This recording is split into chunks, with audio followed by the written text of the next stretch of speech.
Blood ব্যাংকে রক্ত ঘাটতি মেটাতে মেমারি গ্রামীণ হাসপাতালে স্বাস্থ্যকর্মীদের নিয়ে রক্তদান শিবির করা হয়। রক্তদাতাদের উৎসাহিত করতে উপস্থিত ছিলেন পূর্ব বর্ধমান জেলা CMOH ডক্টর জয়রাম হেমব্রম, মেমারি বিধানসভার বিধায়ক মধুসূদন ভট্টাচার্য, মেমারি পৌরসভার ভাইস চেয়ারম্যান সুপ্রিয় সামন্ত, মেমারি 1 নম্বর পঞ্চায়েত সমিতির সহসভাপতি বসন্ত রুই দাস, জনস্বাস্থ্য কর্মাধ্যক্ষ শেখ আব্দুল হাকিম, মেমারি 1 নম্বর BMOH ডক্টর দেবাশিস বালা সহ বিশিষ্ট ব্যক্তিবর্গ। পরে আসেন মেমারির CI বিশ্বজিৎ মণ্ডল। অতিথিবর্গ রক্তদাতাদের হাতে একটি করে গোলাপ ফুল তুলে দিয়ে উৎসাহিত করেন। পরে হাসপাতালে বিভিন্ন ইউনিট পরিদর্শন করেন। CMOH মেমারি গ্রামীণ হাসপাতালকে স্টেট জেনারেল করতে যে সমস্ত প্রক্রিয়া বাধাগুলো আছে তা মিডিয়ার সামনে তুলে ধরে বলেন, বিধায়ক সহ সকলের প্রচেষ্টায় চলছে স্টেট জেনারেল হাসপাতালের উন্নতি করার প্রক্রিয়া। আজকে মেমারি গ্রামীণ হাসপাতালে সরকারি ব্লাড ব্যাংকের সহায়তায় রক্তদান শিবির চলছে, কি বলবেন? হ্যাঁ, বলি যে বিয়মজ সাহেব এবং তার সহকর্মী বৃন্দ এবং বর্ধমান মেডিকেল কলেজ ব্লাড সেন্টারের আয়োজিত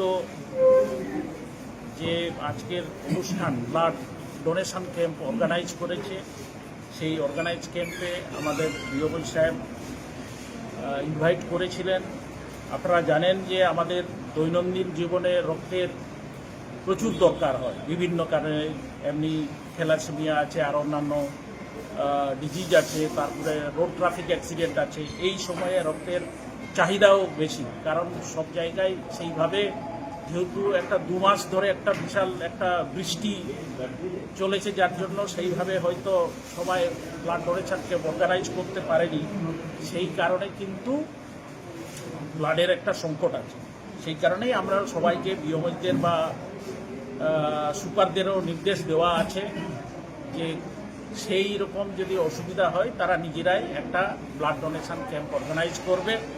এবং সেই ক্যাম্পটা আজকে বিয়মজ সাহেব এবং তার সহকর্মীবৃন্দ মেমারি রুরাল হসপিটালের সবাই মিলে একটা মহৎ কাজ ব্লাড ডোনেশন ক্যাম্প অর্গানাইজ করেছে। সেই ক্যাম্পে আমাদের MLA সাহেব আছেন, আমাদের ভাইস চেয়ারম্যান সাহেব আছেন, আমাদের স্বাস্থ্য কর্মাধ্যক্ষ সাহেব আছেন, সভাপতি আছেন এবং থেকেও এসছেন, সার্কেল ইন্সপেক্টর এসছেন। স্যার, আপনি বক্তব্যের মধ্যে এই হাসপাতাল স্টেট জেনারেলে উন্নীত করতে গেলে 140 বেডের কথা বললেন।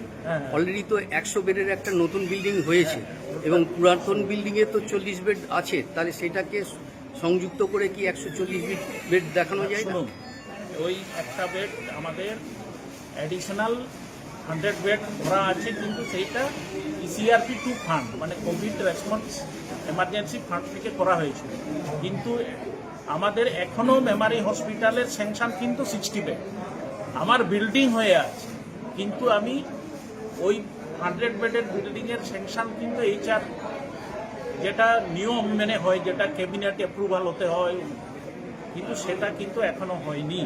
তাহলে আমরা আগের 60 বেড যেটা এক্সিস্টিং এখন চলছে, তার সঙ্গে ওটার আমি 100 বেড ধরেও আমি 20টা বেড কমিয়েছি এই কারণে, কারণ আমার যদি 100টা বেড নাই ধরে, সেই জন্য আমরা 80 বেডটাকে ধরে তার সঙ্গে 60 যোগ করে 140 বেডের একটা আমরা স্টেট জেনারেল হসপিটালের জন্য আমরা স্বাস্থ্য দপ্তরে আমরা প্রপোজাল পাঠিয়েছিলাম। স্বাস্থ্য দপ্তর থেকে সেই প্রপোজাল আবার আমার এন্ডে পাঠিয়েছে, সেটা আবার বিয়মজের এন্ডে নামিয়েছিলাম। ওরা বলেছিল ওই 100 বেডটাকে অপারেশনালাইজ করে, তো 100 বেড আমরা অলরেডি অপারেশনালাইজ করে দিয়েছি 1 জুলাই থেকে। এবং তার পরবর্তীকালে আমরা যেহেতু 2টো বিল্ডিং সেপারেট, কিন্তু আপনি মনে করবেন পুরনো বিল্ডিং 60 বেড এবং ওটা 100 বা 80 বেড যাই বা বলি, সেই 2টো বেড 2টো হসপিটাল বিল্ডিং চালু করতে গেলে আমার সাফিসিয়েন্ট হিউম্যান রিসোর্স দরকার, কিন্তু আমার স্যাংশন আছে 60। তাহলে আমার এক্সট্রা 80 বেড বা 100 বেডের জন্য আমাকে স্যাংশন আনাতে হবে, সেটা ক্যাবিনেটের মাধ্যমে হবে। সেই প্রপোজালটা যেটা আমাদের নিয়ম অনুযায়ী যেটা পাঠাতে হয় স্বাস্থ্য দপ্তর, স্বাস্থ্য দপ্তর থেকে ক্যাবিনেটে যাবে, ক্যাবিনেটে পাস হয়ে তারপরে ফিনান্স থেকে নোটিফিকেশন হয়ে বেরোবে।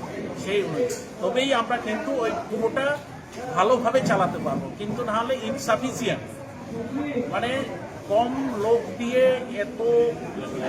শেখ শামসুদ্দিনের রিপোর্ট, সকলের জন্য নিউজ।